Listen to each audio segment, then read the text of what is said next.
नमस्कार, मैं हूं माही सिंह और आप देख रहे हैं नेक्स्ट नई न्यूज। बीते लोकसभा चुनाव में भारतीय जनता पार्टी को बड़ा झटका लगा, साथ ही अखिलेश यादव को बड़ी जीत भी मिली।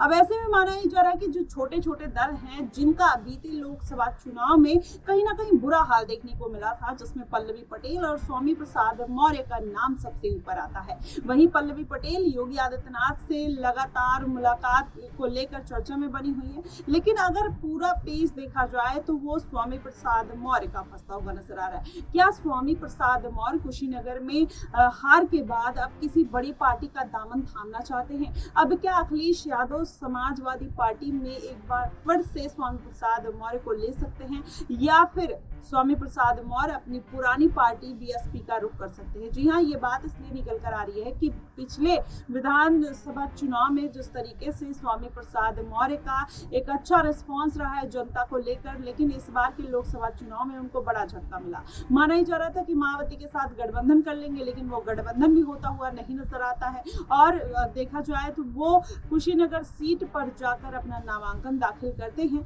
लेकिन मात्र 24,000 वोट ही उनको मिलते हैं। उसके बाद चंद्रशेखर आजाद भी वहां पर चुनाव प्रचार करने के लिए पहुंचे, लेकिन उसका भी कोई खासा प्रभाव देखने को नहीं मिलता है। तो माना ही जा रहा है कि स्वामी प्रसाद अब अपनी डूबती नैया बचाने के लिए क्या फिर से एक बार वो अखिलेश यादव का रुख करेंगे, या आजाद समाज पार्टी का रुख कर सकते हैं, या फिर मायावती जिसमें वो 25 सालों तक कार्यरत रहे हैं, क्या वो फिर से मायावती का रुख करते हुए नजर आएंगे? ये तमाम सवाल इसलिए खड़े हो रहे हैं क्योंकि अभी जिस तरीके से अखिलेश यादव ने मानसून ऑफर दे दिया है और कहीं ना कहीं भारतीय जनता पार्टी में खलबली मचते हुए नजर आई। पल्लवी पटेल केशव प्रसाद मौर्य को डाउन करने के लिए योगी आदित्यनाथ से मिलती है, प्रिया पटेल से उनकी नहीं बनती, योगी आदित्यनाथ से मिलना कहीं ना कहीं इस बात की ओर संकेत दे रहे हैं कि अब उत्तर प्रदेश की सियासत में बड़ा उलटफेर होने वाला है। जी हाँ, आपको बता दें, केशव प्रसाद मौर्य सिराथू सीट से पल्लवी पटेल से हार जाते हैं, जिसके बाद कहीं ना कहीं दोनों में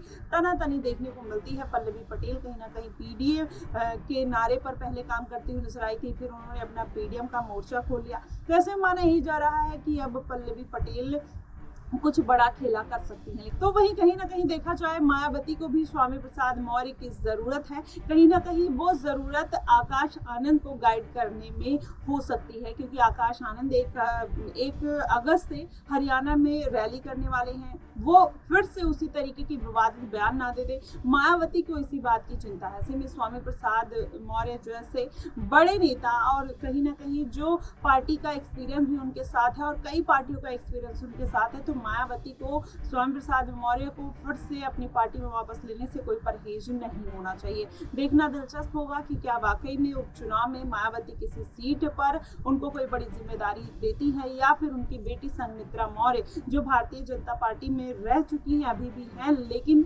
उनको इस बार भारतीय जनता पार्टी ने दरकिनार कर दिया और बदायूं सीट से किसी और प्रत्याशी को मैदान में उतारते हैं। हालांकि हार का सामना करना पड़ता है, और वहीं अगर देखा जाए तो संघमित्रा मौर्य 2 बार की वहां लगातार सांसद रह चुकी हैं। उनका जीत का जो जनाधार वो काफी बड़ा था, लेकिन इस बार भारतीय जनता पार्टी ने उनको दरकिनार किया।